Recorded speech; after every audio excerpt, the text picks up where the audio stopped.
Now, back to WFO Radio, NHRA Nitro. WFO, everybody. What's going on? Joe Costello here with you, NHRA Nitro podcast. Andrew Hines up next. You're going to hear from the Pro Stock Motorcycle Champ. And before you guys who are like not fans of motorcycles say, well, I don't want to hear the Pro Stock Motorcycle Champ, you got to hear this one because it's a human story. He had this thing all but locked up. All he had to do was win first round, and then it all went sideways, and he had to suffer and had to deal with just the agony of defeat moment extending over the course of an afternoon. And what is that like? You're going to love what Andrew has to say. And we're going to delve into several different aspects of the season and pro stock motorcycle racing in general and what the future holds. So I think you'll be interested, even if you're a fan of Stock Eliminator or Pro Stock or Top Fuel, and not as much necessarily Pro Stock Motorcycle. If you are a fan of Pro Stock Motorcycle, you are definitely going to love this because Andrew is going to delve into a lot of different stuff, including some of the technical aspects of the 2020 rules package. So you're going to want to stick around for that. Andrew coming up later on in the archive, you are going to hear from Megan Meyer. Megan Meyer is also going to be on the show. As for the next several weeks, we are going to be speaking with the champions as we make the holidays and the turn of the new year. And speaking of the holidays, you know, we've got great sponsors, and they all have something that might be able to help you in your quest for great holiday gifts, like Frank Hawley's Drag Racing School and the Dragster Adventure. Courses start at $399, and it's a great experience that you would send someone on, someone you really love, care about. They love cars. They like going fast. They're interested, but they don't have a dragster. They don't have a friend with a dragster. They basically spend the day driving dragsters. They make a half-track pass and 2 full-track passes. They don't bring anything. Frank Hawley sets it all up, and it travels all around the country. So there's got to be somewhere relatively close to where your friend happens to reside that the Dragster Adventure is going at frankhawley.com. Check them out. It's a great gift. Also, Rodax Coffee and Grills.com, the hot sauces and the spice rubs. Everything good, but it's the coffee, roasted fresh per your order. I like to send out a pound of coffee, bottle of hot sauce, and a container of spice rub. When it arrives, everybody knows how great it is. They tear right into it, and they love it. And I've gotten such positive feedback over the past couple of years. Give Marvin a call, 817-924-6821. Say, hey, Marvin. Calling about those holiday packs and see what he can put out there for you. But it is just amazing. We've got our own WFO radio themed blend. That's what I like to send out so everybody knows and understands. It's from us, and they enjoy the coffee. They really, really love it. That's RodaxCoffeeandGrills.com. Samtech.edu. This is more self-focused. The School of Automotive Machinists and Technology. You know that our country needs doers and builders and makers, and that means machinists, whether it be in the automotive arena or otherwise, whether it means programming a CNC machine or otherwise, and they can set you up and put you on the path to be in that arena, whether working for SpaceX or Boeing or NASA or an engine shop. You will have a skill. You will have a career that cannot be taken away and will more than likely never be outsourced because we need it right here. Samtech.edu, plus they can place you in those careers. They've got a lot of great connections. It has been one of the great things about this past year. Plus, we got our Factory Stock podcast that we do for them. Check it out. MagicDryUS.com, the official organic absorbent of the NHRA, made of coconut. Doing a great job within the NHRA. Scott Palmer and the team stepping up to support WFO Radio. And finally, Total Seal Piston Rings, the leader in ring seal technology. Here's the deal. New Total Seal podcast. It's called Hidden Horsepower by Total Seal. Guest number 1, Jason Line. Not talking about his race win or driving the car, talking about what it takes to be successful building engines in Stock Eliminator or in Pro Stock or naturally aspirated applications. Episode 2, Pat Musey.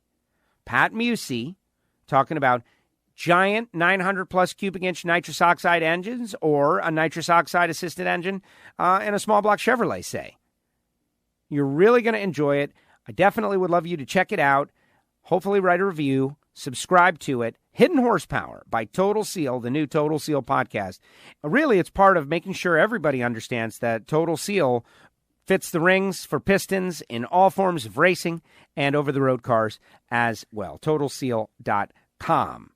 Drag Racing Edge Magazine, EV3 Drag Racing, also on board. Great friends, CompetitionPlus.com. Bobby Bennett, always been very helpful, and it has been great. Our 10th year is in the books. We've knocked it out, the 10th anniversary in the rearview mirror. We're going on to the second decade of WFO. All right, time to get into it. Joining us now, he is the 2019 Mello Yello Pro Stock Motorcycle World Champion for the 6th time in his career. Andrew Hines joins us now. Andrew, congratulations. Thanks, Joe. It's always good to talk to you this time of the year, right? Yes, this is it. You're the champ. Listen, all year long, you dominated. This was the most. Steve Torrance was probably the most lopsided of all the categories going into the countdown. This was a very lopsided year. You dominated. Races went your way. We had chronicled every one of your wins on WFO. Our listeners can go back into the archive and get your emotions and round by round of every one of those races, right? It could have even been even more dominating, right? We talked about that little short out you had in Vegas, etc. But in the countdown, you just never know. And you got a full-on taste of that experience at the Auto Club Finals. Yeah, I got it.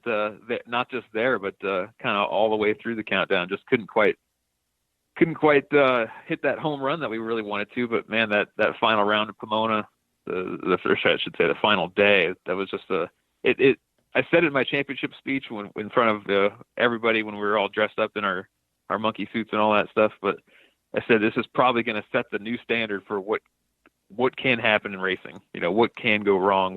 What's the new crazy thing that can happen? And I think Sunday World Finals 2019 kind of set the stage for that one. We spoke with Gianna last week. That interview is in the archive. I was so thrilled with the way she handled it, right? Like accepted that the racing gods delivered her a great day.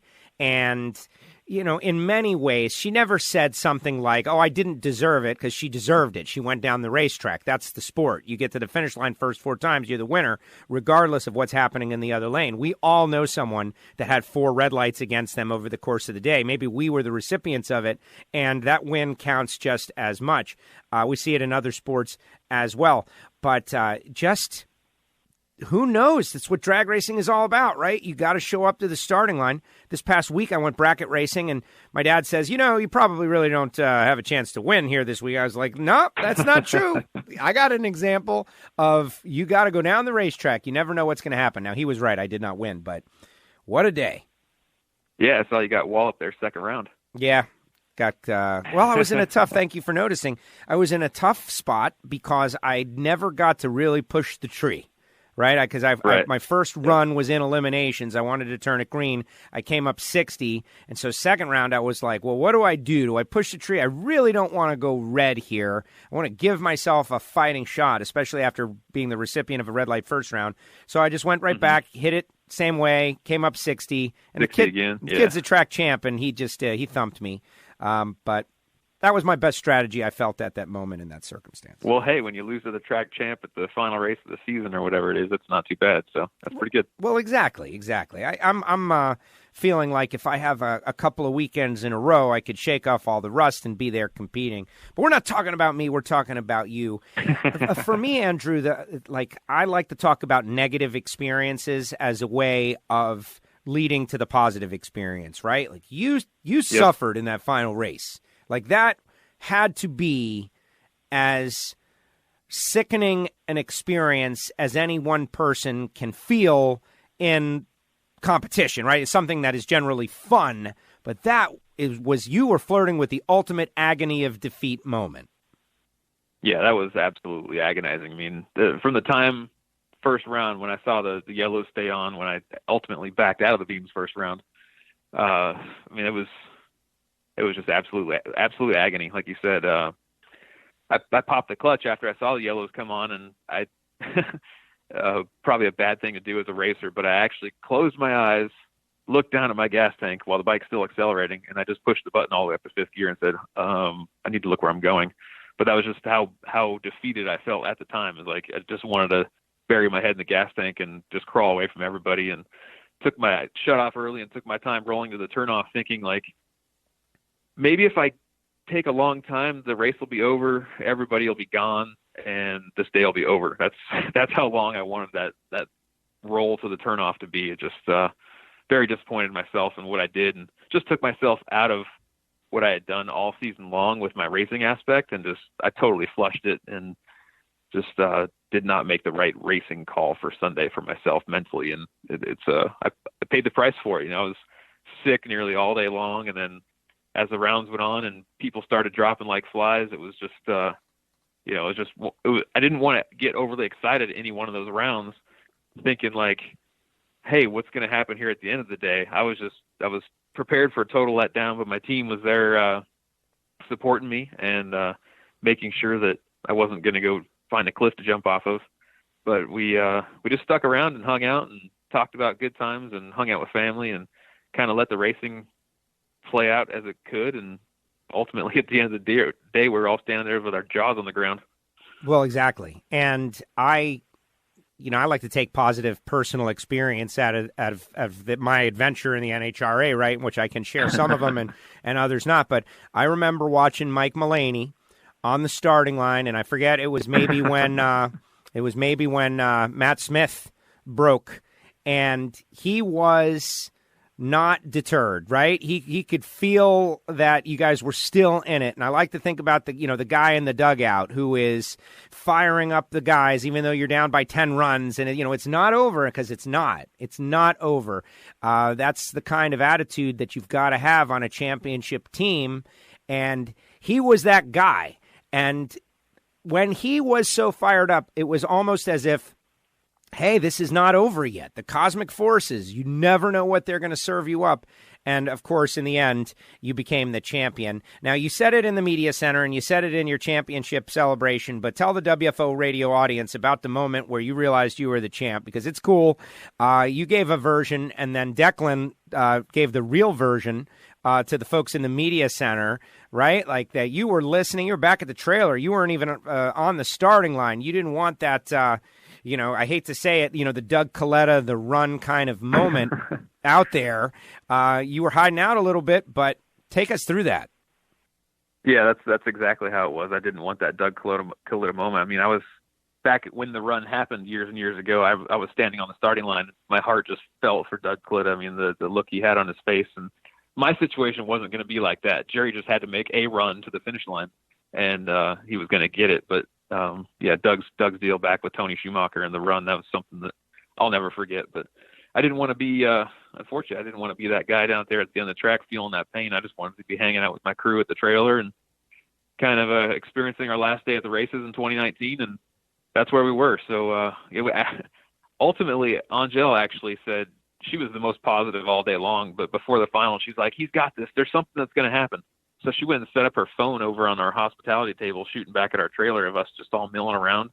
And then you hear Reinhardt giving the play-by-play in the background, like, there's issues with Jerry's bike. It died in the burnout. And then, different things happen, and he's staging it. And, here I am just trying to keep everybody calm because they're trying to go nuts thinking it's over. And I'm thinking the worst-case scenario, like, okay, his bike's not idling, but it's probably just a stupid TPS sensor. And then when he decks the throttle, it's going to pop, he'll pop the clutch and take off and go 684 to 198 miles an hour and, go low ET of eliminations in the final round and lock up his championship. But, I was ready for total defeat. And even when Reinhardt said that Gianna was going down the track and all she has to do is make a run, I was like, okay, I'm not getting overly excited here. I want to hear somebody say that I had locked up the championship. And, my reaction was pretty slow at that point, because I was just in disbelief that the day, as many days that have not gone for me on Championship Sunday in Pomona, this one finally did go my way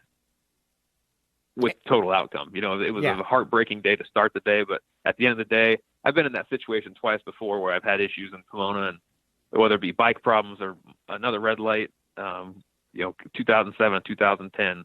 I had almost the exact same scenarios, and both those went not my direction. So it's just I was ready to relive that for the third time, and this time the racing gods are on my side. and you're lucky you weren't watching it, because and I spoke with Brian Loans about this. about the call of the final, which was, as soon as she launched, he pretty much, said Gianna's going to win and you're going to be the champ. And it was a hairy run for Gianna. I'm sure that you have seen it since. And, he said, man, I was all in on the call, and the call turned out to be great. But it was a hairy run. Like, she could have hit the wall. It was, she was kind of going towards the wall, and she muscled it down there. So if you were watching, I'm sure it would have been a little bit of a heart attack moment for you. But in the end, it would have been for sure, yeah. Right? You've seen it now after the fact, I'm sure. Yes, I have. Yeah. But in the end, right, I looked into Jerry's eyes, and he felt the disappointment. And man, so close. We could have been a 2-time champ. You're a 6-time champ. I said it. It was a great honor for me to introduce you as a champion. That's something new I got to do this year. It was a lot of fun. And so doing some of the research, you're the winningest driver in Pro Stock Motorcycle. But this season accounted for 14% of your total career wins. You had said early on that this was your best career year. You had recommitted, diet, exercise, all of those things, and it all came together in what has been one of the most dominant seasons we have seen. Yeah, it was a absolute complete change over 2018. That's for sure. When I didn't get to celebrate in the final, in the winner circle, I got the 5 final rounds 2018, and this year we just completely turned the tables on that. I mean, the motorcycle that we had this year. Built that new Harley-Davidson chassis here at Vance and Hines, and it just worked really, really great. I did an interview the other day, and I said, I don't think I've made as many good runs in my career, complete, my entire career, as I did this year. I mean, the bike just rode that good. It was just so easy to ride when I didn't make mistakes and leave the rear axle loose or the adjusters loose. That was a nightmare in Dallas and all in itself. But it just the motorcycle was absolutely phenomenal to ride this year, and our guys did a great job like they always do. We only had that one snafu in Vegas, like we were talking about, with the electrical wires shorting out after the burnout, but that was just a new bike growing pain. It was just different wires in different places, and none of us thought to look in that specific spot, and it had worn through and arced out the battery. So what could have been situation, but there's nothing to hang our head on about at all this season. We absolutely we were there when we needed to be with tuning the motorcycle, and I know luck was on our side when we really needed it, when we didn't have the best bike, and my bike maybe had been off a couple hundredths to Matt or Jerry or Hector Jr. or something like that, but then they would slow down with that round when they had to run us, then we would run the same, and it would work out all on our side for so many different times. And I thought for sure on Sunday that our luck was finally crashing on the beach, and we were going to be without any water and sitting on the beach, high-sided. So it just happened to work out that we had a great season all season long. It was my career year, and I can't think of any other ways to put it than it was just an exceptional way to have this season go off. It was absolutely phenomenal. We had good fun in the pit area. Having Angel come on the team this year, it spiced up the pit area a little bit. When you have one of your former longtime rivals as your teammate now, you get to talk about the old times and what we were thinking when we were racing each other with having our helmets on and such. But on the backside of it, we were always friendly with each other. Our kids would play together in the pit areas and things like that. We'd talk after hours and things, but we were fierce rivals. But it brought a cool new level of fun to our pit area, having her in the team with her family and everything. So this year is just it's one I will never forget. I mean, there's been many years in my career that I could say that about, but this one by far stands out the most. And I got a great group of crew guys that have been with me for so long. Mike Mulaney for the last 5 years, Scott Skierman for the last 14 years, Ray Veers driving our truck and working on Eddie's bike for the last 13 years. And I got Jay Krawick, Eddie's little brother, on the team as Angel's wrench. And it's been really, really fun. It's been absolutely a blast. Yeah, and Angel is back. She gets bragging rights over the winter break over Eddie with that big first-round matchup. That was so much fun. This Auto Club Finals, I know every year, you just mentioned it, right? Every year that goes by is better than the last year, it seems. And so many people will be like, 4 years ago it was more exciting. That's really hard to do. We all live in the here and now. But in this particular occurrence, I really believe the here and now is the best that we've seen. There were just so many storylines, whether it be what was going on in Top Fuel, Funny Car, and Pro Stock, which all had their interesting stories independent of what you guys had. But we had Eddie and Angel first round. That was fun. We had the Hectors first round. That was fun. Just so many different things. Obviously, you with the championship, Matt Smith putting bounties on you. Just like a lot of cool different layers of things going on out there. But what I took out of it, Angel being back, I think that is going to be really good.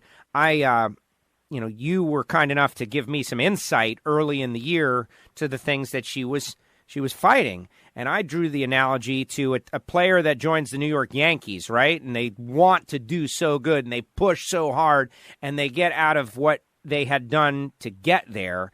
And she heard me say that and was like, that's exactly what I'm going through.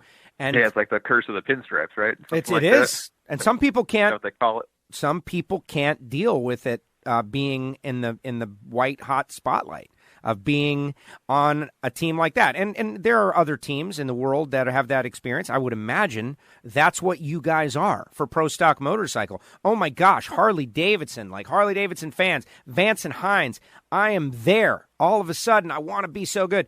It would have been almost unfair to not give her a chance now that she has obviously, in my opinion, acclimated. Yeah, you hit the nail right on the head with the analogy with the baseball deal, because she said in preseason testing, when she came, actually it wasn't preseason testing because the bike wasn't painted yet, or was it? I don't know, I can't remember. At one point she said she would close her eyes and she felt really comfortable on the bike and everything was right where she wanted it, and she would open her eyes and see the orange and black and the Harley Davidson on the gas tank, and her heart would just start beating out of her chest. And that's probably pretty accurate. We're representing $1 billion company with Harley Davidson, and we got to make sure we put on our game face the right way and promote Harley Davidson the best we can, the way we can, by going out there and racing and winning races. So it's been really cool, and to see her progress as far as she did. She didn't understand, I think, how intense our bikes are for riding, for aerodynamics, for the way our power band is, and she got an eye-opening experience with how everything works with our team, and she got adapted to it, probably about, I'd say Denver Sonoma was probably a big turning point for her. And then Indy, she goes on to qualify number one, the biggest race of the year, and let her borrow my engine. And the thing with that was it wasn't anything to do with parts or power or something like that. It was giving her the mindset like, hey, this is the stuff I just won all these races with. It's the exact same as yours, but let's just throw engine number 131 in your bike, even though it's the same as 123 that came out. And here's your chance. It gave her the mental confidence, like, yes, I do have the stuff. And then we go to Reading. She takes all her parts back, goes number one with all her parts. So that was really cool to see how that transpired and give her more confidence and get more round wins. And the thing I'm most pumped up about is we got her in the top 10 after really having to relearn how to ride. We were working on her riding position a few times throughout the year, trying to get her better and better, and where she was more comfortable on the bike and leaving with it. And it paid big dividends for her on consistency down the pike. And it's cool to have her back on board next year. We're excited about going testing again. And the thing I'm most excited about is how mad my dad is. My gosh, the guy's like, he's in there grinding on ports right now as we speak, trying to find the next couple horsepower for our team for next year. And he's got this rejuvenated fire underneath him that he wants to make sure we go out there and we have top speed again. That's the one thing we've been lacking. Well, right. At the end of the year, you guys were getting outran, which brings me to, just to put a period on the Angel story before I get into this, is that it's a process, right? Like there's not going to be too many things that you do at a high level that you just jump on it and are immediately great and as good as the people who have been doing it for many, many years. There's got to be a process, and I think that's a learning example for everybody out there. Like, it's going to be a challenge, and Angel, we know she's one of the best for many, many years, and she just went through this extreme challenge, and look, she's coming out on the other side, better, stronger, and I fully expect her to win a race or two or more next year now that she's up to speed. But you can't expect to just have instant results. That's just out of the realm of normal life. Yeah, it's just the way it goes. You saw the same thing with Karen Stouffer this year. She got on a motorcycle that was Ellie Tonglitz the last couple of years over at the War Team. And, they were probably expecting instant results, but she had to really learn how to ride what that setup needed. And it took her, most of the season to get really comfortable, and she came on strong in the countdown. So we had the same deals going on with, I call her our girl on the team. the two girls out there battling. They were, slow to start, but they got picked up and they were moving along and knocking down round wins throughout the end of the season. So it was nice to see that progression and give us motivation for next season. So let's talk a little bit about the Suzukis. This another thing that happened this season was obviously, Steve Johnson and Matt Smith, the whole hobby racer thing, which was neat because it brought some attention to Pro Stock Motorcycle, right? You got to have something like that every once in a while to make the casual fans go, what are these guys fighting about? What is this story? And it had to do with the Suzukis and the V-twins and all of this stuff. And the bottom line is that the last couple races of the year, I don't know, I feel like the Suzukis, did they have a performance advantage? I don't know. Were they as quick and as fast as you guys? Definitely. Yeah, I think there's definitely something to be said with that. They definitely came on at the right time, and there's a definite correlation on what we see between when the Suzuki's picked up, and I think quite a few V-twins fell off. So it goes right back to Sonoma. Could be the fuel that we're getting. It could be something like that. But, nothing changed in the horsepower department of the Suzukis, and nothing changed the horsepower department of our bikes that I know of. So we slowed up a little bit. Suzuki's sped up, and it kind of brought us right back to a level playing field. And at that point, it was just about who can make the better quality runs and go straighter and put the whole package together. You can't give up, hundreds, let alone thousands to 60 foot now to anybody out there. You got to have the whole package to get down the racetrack. And they definitely had a resurgence, and it was, giving me a gut ache. I thought, here we go. We had a great season. Now these guys are going to go dominate the entire countdown, and it looked like it. And the WAR team was trying to go for 4 in a row in the countdown, and it was just, it was mind-boggling how fast it flipped. And we're just able to keep moving along and persevere and find the little things that could make us a little bit quicker. It wasn't just resting back here at the shop. We hadn't rear wheel dynoed the bikes in a couple of years just because it's wear and tear on the chassis and whatnot. And we usually do engine dyno work, but we decided, hey, we need to try something and work on the insides of the airbox and work on fuel injection stuff on the rear wheel dyno. And it was after St. Louis and after Charlotte and after Dallas, we were always back here on the rear wheel dyno trying to find anything that could give us another 100th all the way down the racetrack. We weren't looking for 100th in this particular spot, just maybe 100th total. Just you don't want to lose those races by 4, 5, 6, 7, 8 thousandths of a second, and know that, hey, if we didn't put in the effort at the shop, those guys were going to be able to come around us there that last little bit. And that might have paid the biggest dividends, because we had a couple of those tight races that could have been, whether you win or lose them on the starting line, you don't want to leave that few thousandths out there on the racetrack in the last back half. So we got that fixed up a little bit, and it worked out for us the rest of the way. Amazing that you're racing for hundreds and thousands of a second, and you got to fight for them.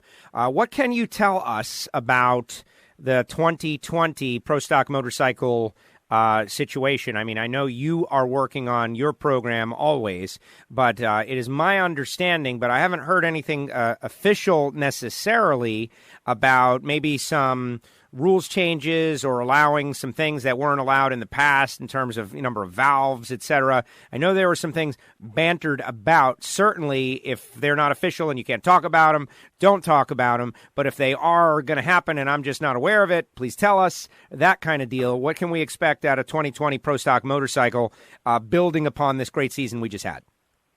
Well, obviously, we're not going to rest on anything on our stuff. Like I said, my dad's still back there and with his grinder and trying to find the next way to make us faster for our Harleys. But on the Vance and Hines side of it, we do supply Suzuki engines to customers out there, obviously the WAR team and quite a few others, the Underdolls and everything else like that. So was it mid-season? I think NHRA started talking about potential for a Suzuki 4-valve cylinder head, which hasn't been around for, heck, I don't know how long. I don't even think my brother raced with a 4-valve in his professional days, going back to the 90s.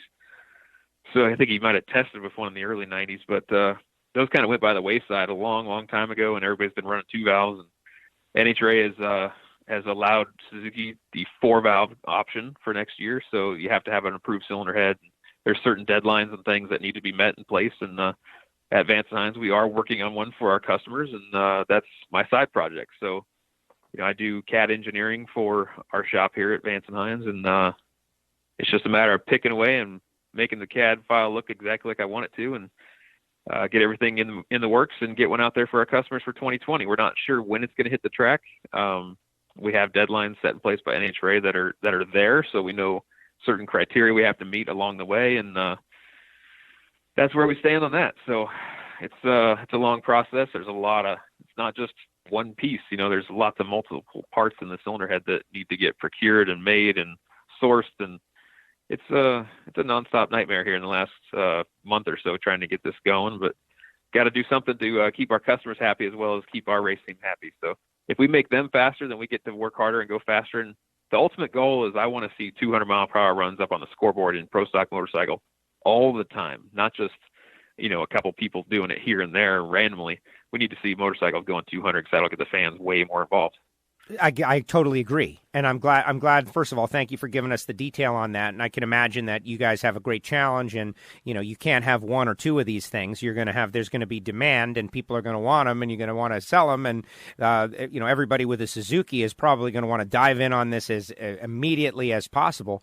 But I agree, if the record could be, I'm just fantasizing right now, if the record could be like 204 and we see like 200 on a regular basis, and young drivers or people that are relatively new in the sport could be shooting and have a realistic chance to go 200 on a motorcycle, I think that would be really good for the excitement of the category.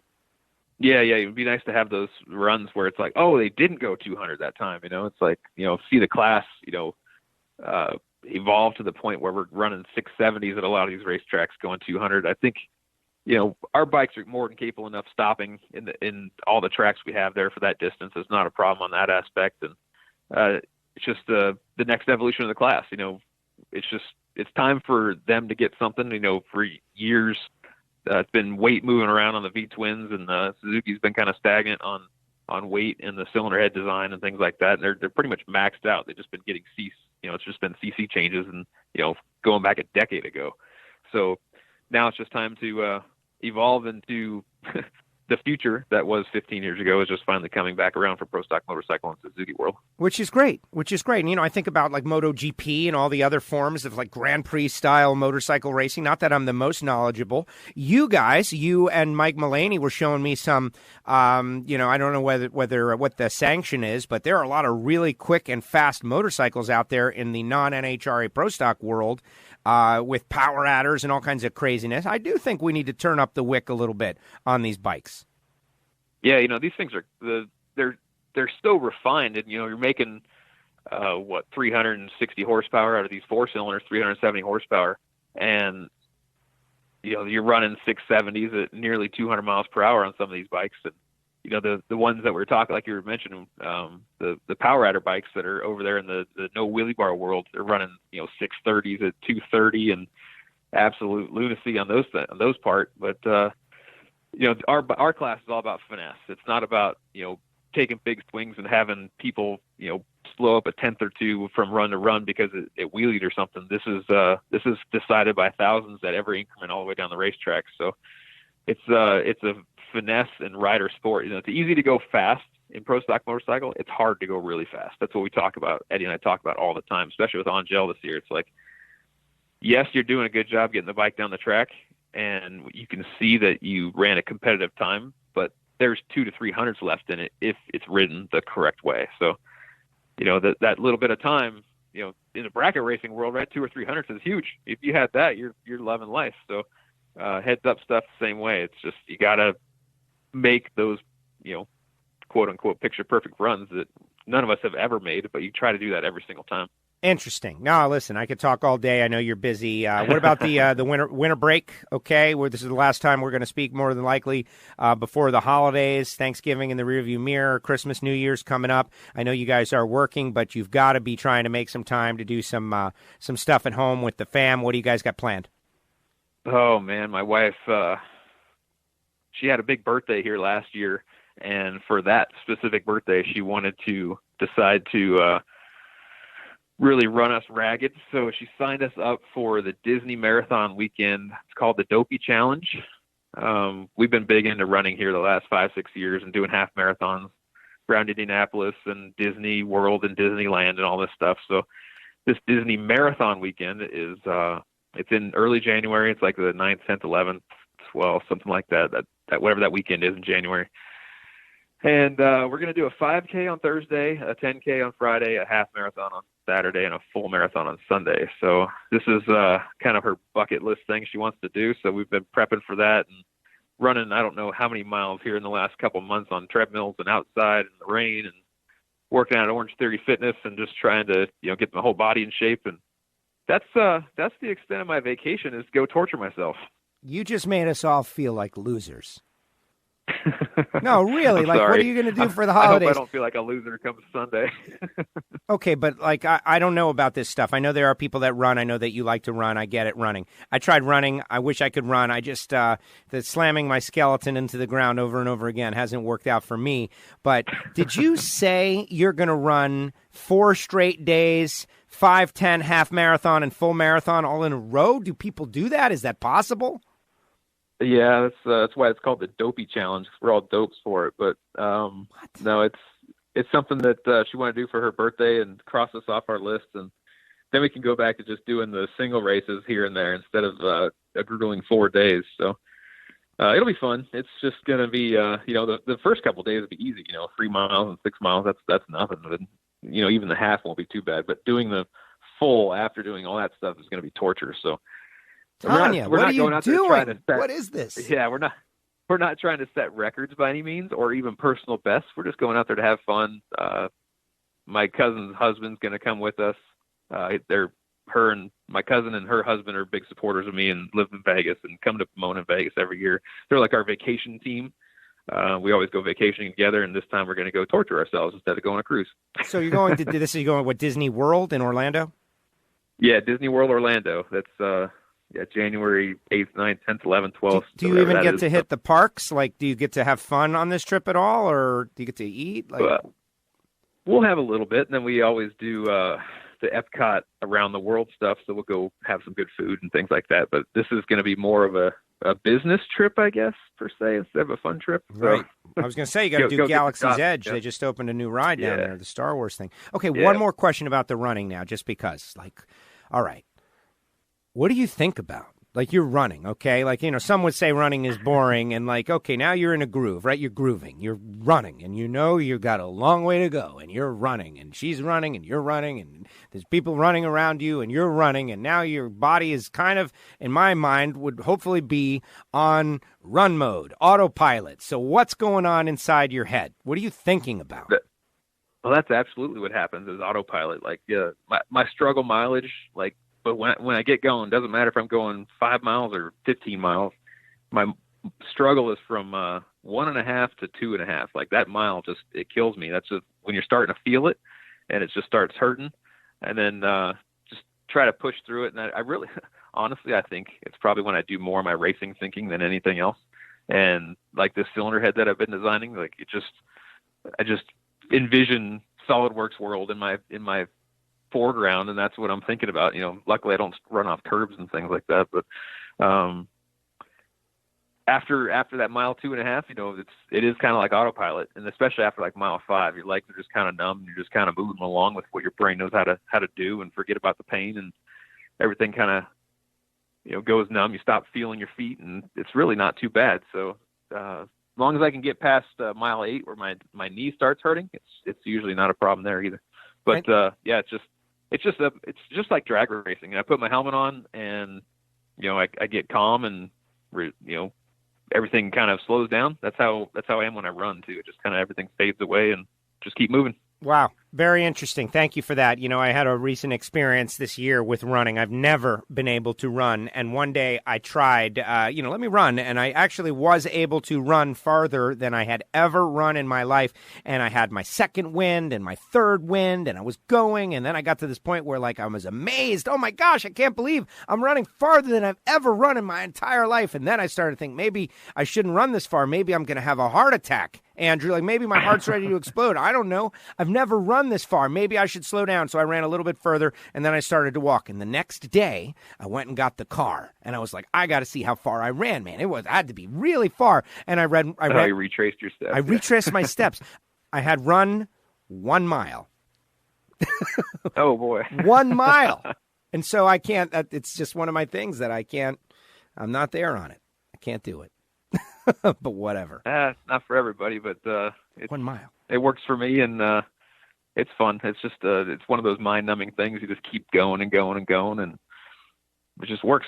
There you go. Well, hey, all year long, you're always gracious with your time to come on and kind of explain some of the finer points of what's going on behind your victories, different storylines, et cetera. I encourage all the listeners. Maybe we've got new listeners checking in on this championship conversation. You can go back into our archive and hear all of them from right at the start of the year at the 50th Amalie Motor Oil Gator Nationals. We learn a lot. That's why I'm able to recount and follow the stories out there as well as I do because of information you give me on the show and that stuff. And I really appreciate it. Congratulations. Great year.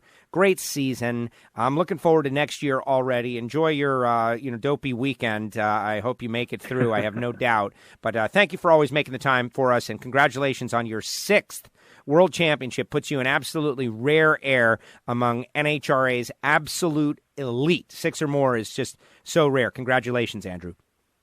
Thank you, Joe. And, when we get done with this dopey challenge, I'll check in with you and let you know I'm still kicking and let you know how the weekend went.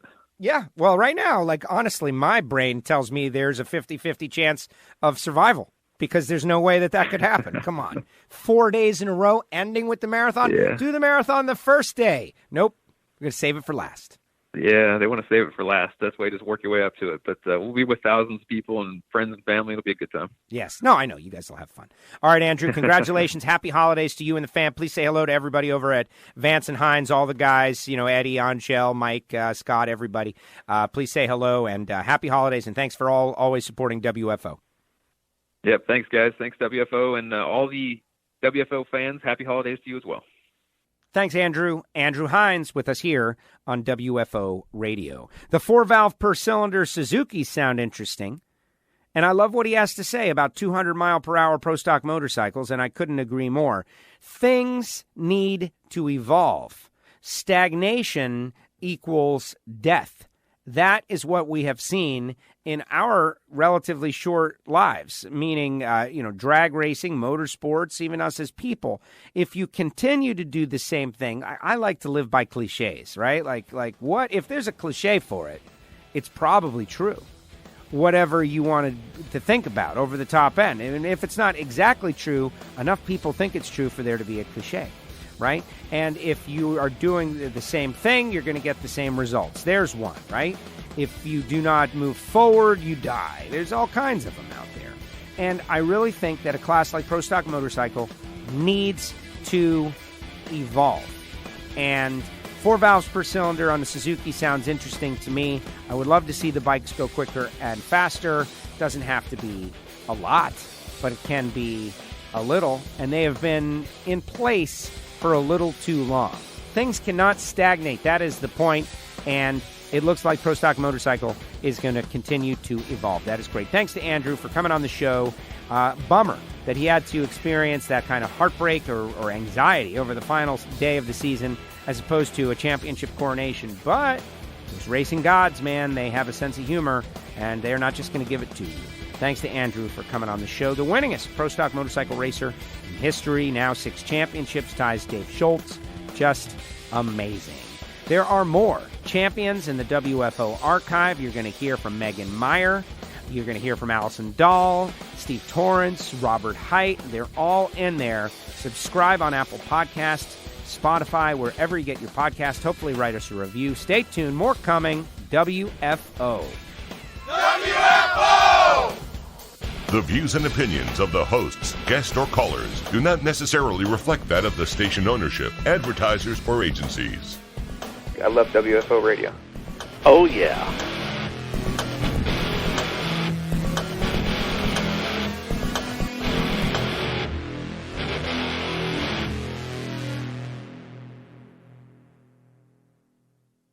Hey, engine builders, Total Seal piston rings are the leader in ring seal technology, and they go out of their way to help their customers and will make custom sets for any specific piston you might have. Customer service, top notch, made in America, Absolutely. They're located in Phoenix, Arizona, and they've got everything it takes to develop the world's best piston rings. Give them a call at 800-874-2753 or go to TotalSeal.com. Hey, this is Scott Palmer, driver of the NHRA Cat Spot Litter Top Fuel Dragster. Do you have a cat? Go to catspotlitter.com, order it today. All natural product, made out of coconuts, 100% biodegradable. All you NHRA fan, cat owners, support our team. Go to catspotlitter.com. Frank Hawley's Drag Racing School. Whether you're a bracket racer who wants to get better or a thrill seeker looking to cross it off your bucket list, Frank Hawley's Drag Racing School can put you on the right track. Don't believe me? Tell him, Frank. No matter how little or how much experience you have, we've got a program for you. So if driving a dragster is on your bucket list, there's no better time than now. And if you'd like to be a pro, well, here's funny car champ, Jack Beckman. Hey, this is Jack Beckman. Long before I was Fast Jack, I was a bracket racer who went to the Frank Hawley School. The time I spent there was some of the most exciting, intense, and fulfilling moments ever in a race car.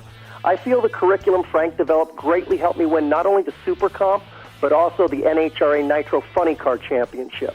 Frank put me on the right track. What are you waiting for? Call them at 866-480-7223. That's 866-480-7223. Or visit frankhawley.com. This is Jeff Rice, a.k.a. Deep and Hot. I just want to let you know that NHRA Nitro is probably the best coverage of NHRA drag racing, period. How can you not like a 3.5-hour broadcast with all the winners specifically for drag racing? WFO rules the airwaves. This is WFO Radio.